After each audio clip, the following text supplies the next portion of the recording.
Hello, I'm Shuning Zhang, and I would introduce Squeez'In, private authentication on smartphones based on Squeez'In gestures.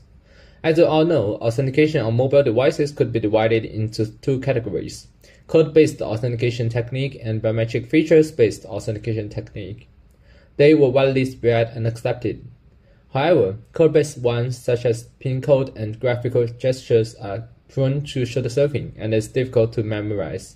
Where although others like fingerprint and Face ID could have a high security, they suffer from privacy concerns, and the unchangeable biometric information would also pose risk when copied.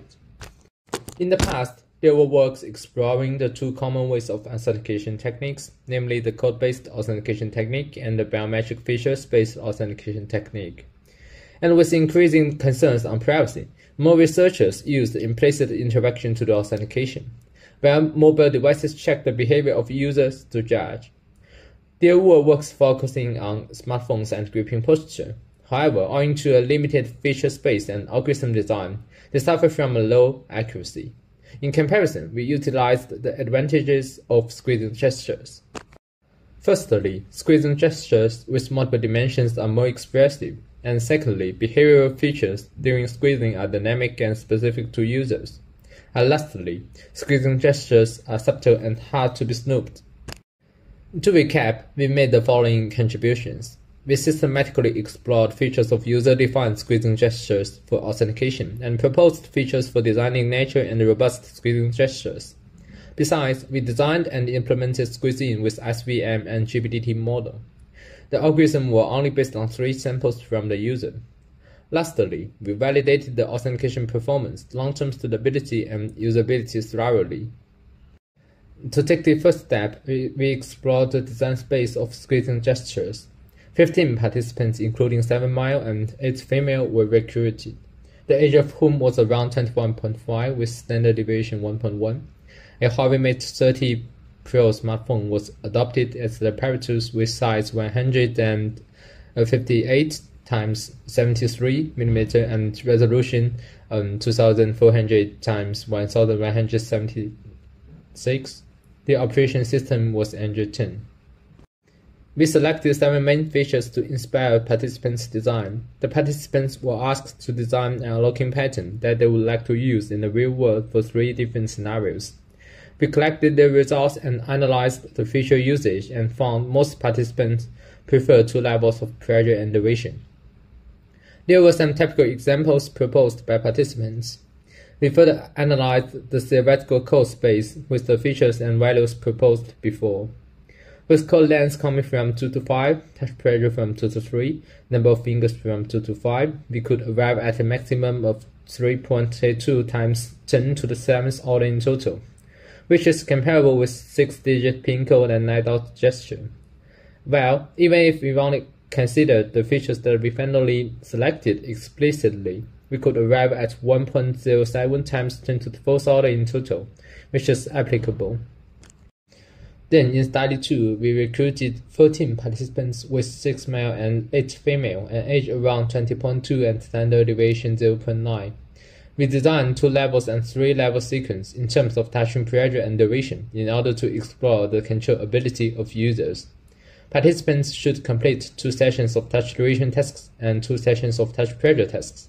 In each task, they should squeeze twice with 2 or 3 levels of pressure or duration in random order. For touch pressure, and specifically for 2-level gestures, repeated measures ANOVA found both intended touch pressure and visual feedback yielded a significant effect on exhibited touch pressure. However, no interaction was found. For 3-level gestures, repeated measures ANOVA found distinguishing 3 levels of pressure was only applicable with visual feedback, and intended pressure were found to significantly affect touch pressure. Well, for touch duration, and specifically for 2-level gestures, the exhibited touch duration increased with intended touch duration, and repeated measures ANOVA found touch pressure and intended touch duration yield significant effect on exhibited touch duration, with no significant interaction effect. Whereas for 3-level gestures, repeated measures ANOVA found a main effect of intended touch duration on measured value. Touch pressure was found to significantly affect touch duration, but no consistent trend found. We concluded that 2 levels of touch duration were more robust. Implementation-wise, because most smartphones were capacitance-based, we first conduct a measurement to infer pressure from capacitance. From 14 participants' squeezing data, we performed linear fitting between capacitance value and touch pressure for individual participants, and the correlation was not strong. We further hypothesized from the shape of the data point and do exponential fitting, which fitted all people with a hair R-square. From the user's perspective, Squeez'In's implementation could be divided into registration and authentication. During registration, the user should squeeze the screen for 3 times in order to record his unlocking pattern robustly. While doing authentication, the user should just squeeze the code for 1 time and unlock. We pre-processed the gesture samples, augmented the data, and reduced feature dimensions to a proper value. Then we assembled GBDT and SVM to train on registration samples. While doing authentication, the same model and pre-processed technique would be used to judge whether to accept. To test the feasibility of Squeez'In, we further recruited 21 right-handed participants from campus with no overlap with previous studies. Each participant was randomly assigned 1 gesture from the below list of 21 gestures with no repetition. They should first become familiarized with the apparatus and then perform gestures on the apparatus, resulting in a total of 168 gestures. We cross-validated and got average authentication accuracy 99.3%. Besides, we tested the effect of sample size on recognition accuracy and found 3 samples and applicable sample number. We also tested the condition when the code collides coincidentally. The detection accuracy on average remained over 93% with code length 5 to 7 and FRR false rejection rate were lower than 4.5%.